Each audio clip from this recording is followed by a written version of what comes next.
ಗುಡಿಬಂಡೆ ಪಟ್ಟಣದ ಶ್ರೀ ಗಾಯತ್ರಿ ಜ್ಞಾನ ಯಜ್ಞ ಮಂಟಪದಲ್ಲಿ 2026ರ ಹೊಸ ವರ್ಷದ ಸ್ವಾಗತದ ಅಂಗವಾಗಿ ಶ್ರೀ ಗಾಯತ್ರಿ ಮಾತಾ ಸೇವಾ ಟ್ರಸ್ಟ್ನಿಂದ ವಿಶೇಷ ಪೂಜಾ ಹೋಮ ಆಯೋಜಿಸಲಾಗಿತ್ತು. ಈ ಸಂದರ್ಭದಲ್ಲಿ ಗಣಪತಿ ಹೋಮ, ವಾಸ್ತು ಹೋಮ, ನವಗ್ರಹ ಹೋಮ, ಗಾಯತ್ರಿ ಹೋಮ ಹಾಗೂ ಮಹಾಧನ್ವಂತರಿ ಹೋಮಗಳನ್ನು ವಿಜೃಂಭಣೆಯಿಂದ ನೆರವೇರಿಸಲಾಯಿತು. ಲೋಕ ಕಲ್ಯಾಣ, ರಾಜ್ಯ ಹಾಗೂ ದೇಶದ ಸುಭಿಕ್ಷೆಗಾಗಿ ಈ ಹೋಮಗಳನ್ನು ಆಯೋಜಿಸಲಾಗಿದೆ ಅಂತ ಆಯೋಜಕರು ತಿಳಿಸಿದರು. ಕಾರ್ಯಕ್ರಮದ ನೇತೃತ್ವವನ್ನು ವೇದಮೂರ್ತಿ ಬ್ರಹ್ಮಶ್ರೀ ಸ.ನ. ನಾಗೇಂದ್ರ ಹಾಗೂ ಶ್ರೀ ಗಾಯತ್ರಿ ಮಾತಾ ಸೇವಾ ಟ್ರಸ್ಟ್ ಅಧ್ಯಕ್ಷರಾದ ಡಾ. ಗಿರೀಶ್ ರಾವ್ ಅವರು ವಹಿಸಿದ್ದರು.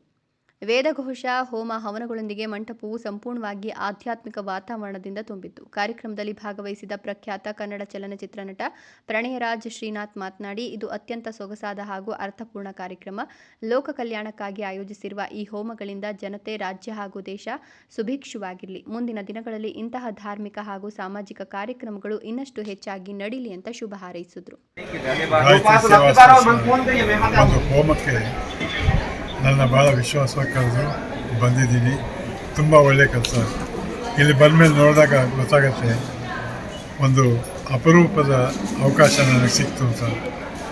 ಈ ಗಾಯತ್ರಿ ಹೋಮ ಮಾಡಿದ್ದು ಬರೀ ಸ್ವಾರ್ಥಕ್ಕಷ್ಟೇ ಅಲ್ಲ, ಇಡೀ ಜಗತ್ತಿಗೆ ಒಳ್ಳೆಯದಾಗಬೇಕು ಅನ್ನೋ ದೃಷ್ಟಿಯಲ್ಲಿ ಅವರು ಹೋಮ ಮಾಡ್ತಾಯಿದ್ದಾರೆ. ಈ ಹೋಮದಲ್ಲಿ ಭಾಗವಹಿಸೋಕ್ಕೆ ಅವಕಾಶ ನನಗೂ ಕೊಟ್ಟಿದ್ದಾರೆ. ತುಂಬ ಸಂತೋಷ ಆಯಿತು. ಇದರಿಂದ ಜಗತ್ತಿಗೆ ಒಳ್ಳೆಯದಾಗಲಿ, ಪ್ರತಿಯೊಬ್ಬರು ಆನಂದವಾಗಿ ಸಂತೋಷವಾಗಿರಲಿ, ಅದೇ ನನ್ನ ಪ್ರಾರ್ಥನೆ. ಗಾಯತ್ರಿ ದೇವಿ ಬಗ್ಗೆ ಓಂ ಭೂರ್ಭುವಃ ಸ್ವಃ ತತ್ಸವಿತುರ್ವರೆಣ್ಯಂ ಭರ್ಗೋ ದೇವಸ್ಯ ಧೀಮಹಿ ಧಿಯೋ ನಃ ಪ್ರಚೋದಯಾತ್. ಮಹೇಶ್, ಗುಡಿಬಂಡೆ, ರಾಯಲ್ಸ್ ಕನ್ನಡ.